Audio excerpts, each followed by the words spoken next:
May I request Vivek Kanade, Siemens Healthineers MD, to please share with us his thoughts on the impact of COVID overall, and especially the last few months this year, last beginning of the year, of intense second wave, Delta variants and all that, on overall healthcare, but specifically on medtech industry.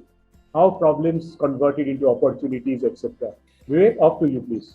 Yeah, thank you, Anjanda, and happy to be on the panel with a lot of esteemed panelists amongst us. Thank you for that. I think, as you already said, it is not the learnings were really not from the second wave, but actually from the first wave. When the first wave came and COVID struck us, I think everyone was totally unprepared. It was really sailing in uncharted waters. Um, Everyone was caught off guard, be it the governments, be it citizens, healthcare industry, healthcare workers, and other industries, of course. And I think the first 3 months were really extremely difficult. Uh, I mean, if I had to just take the data points, wave one, the peak was 97,000 infections per day, somewhere in late September around this time. But the business was completely dead. Wave two, somewhere in May this year, we were looking at 400,000 infections as a peak, which is 4 times more than the first wave. But business not only had adopted newer learnings, but was at its peak, was extremely brisk. So it is kind of an irony that first wave really was something which shut down the entire industry, and second wave really opened up the industry. So you, what changed? I think really, apart from, of course, the learnings that COVID brought us, and the experience that COVID got us, I think the fundamental learning or the fundamental change we saw was, I would at least put it down to a change in mindset. I think the situation has not changed between first wave and second wave, but the mindset of both from the consumer side and the medtech industry and the healthcare worker, there was a huge change in the mindset. I think a lot of assumptions were challenged. A lot of status quo was challenged during this period. I mean, if I were to tell my company that I am going to reduce office space by 70% in December 2019, if I'd sent, somebody would have said this guy's a mad guy. Yeah, has no sense of what he's doing. If we were to say that work from home is going to be the new norm that is going forward, I think nobody would have really accepted, because work from home somehow at that point of time was somebody is just enjoying himself at home. It's really in the office that people work. Somehow, I mean, it's a mindset, but I think uh, mindset changed. I mean, I if I think back and I mean, look at all the, let's say, big deals that the industry has done. I mean, at least for us, a near 200 crore, one single large deal was concluded without anyone having a single in-person meeting.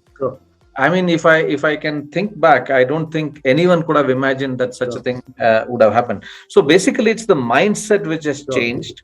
It's an adaptation, and of course, there is digitalization and all of this. Shravan already mentioned how to use the data better. All of these things, and I think continuing forward, one can never really prepare for such an event. Realistically, nobody can prepare for what COVID brought us. It is once in a century or once in 2 centuries even.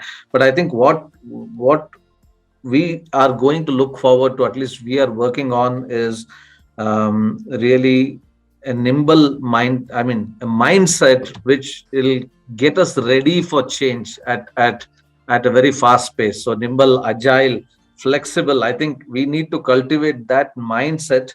That is what is more important than really any other preparation. So that's it.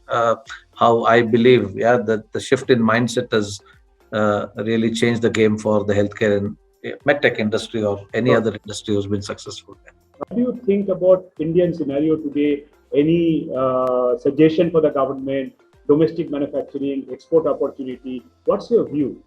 We started manufacturing in India in the year 1963. So Right. long before Make in India became a buzzword. Since then, we have been I know. manufacturing in Yes. India. Yeah. So, Even I I was in mean, school at that time.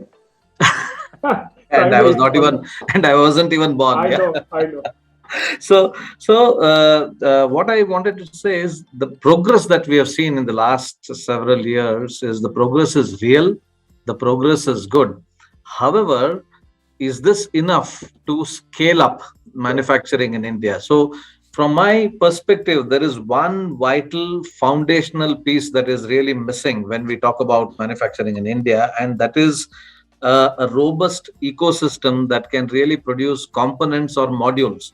And Right. I think this foundation is very much required to build on if there has to be really large scale manufacturing and if Right. a large number of companies have to manufacture today. If I really look at the component side of things, the situation is not really that great. Can we, I mean, do we have really a semiconductor chip manufacturer in India? There is none. Is there an image intensifier manufacturer in India? Probably none. Is there a detector manufacturer in India for the digital radiographies or the detector material? There is none. So Sure. what happens is today, though we are manufacturing, the depth of manufacturing is still shallow. It's still a lot of assembly. So we still are exposed to foreign exchange. We still are exposed to various customs duties, export regulations, and all of that. Sure. And so that doesn't give really a manufacturing advantage that we look forward to. Sure. So I think what is really important if we have to scale up dramatically manufacturing is to have the robust development of a robust ecosystem which will produce components and modules for manufacturers to come and manufacture. I think if this is provided, then manufacturing will actually really take off. Um, and like example is the biggest example is the car manufacturing industry, which everybody talks about. The secret of this is that I mean, the car manufacturers themselves, they produce literally only about 20 of the 800 and odd components that are required in a car.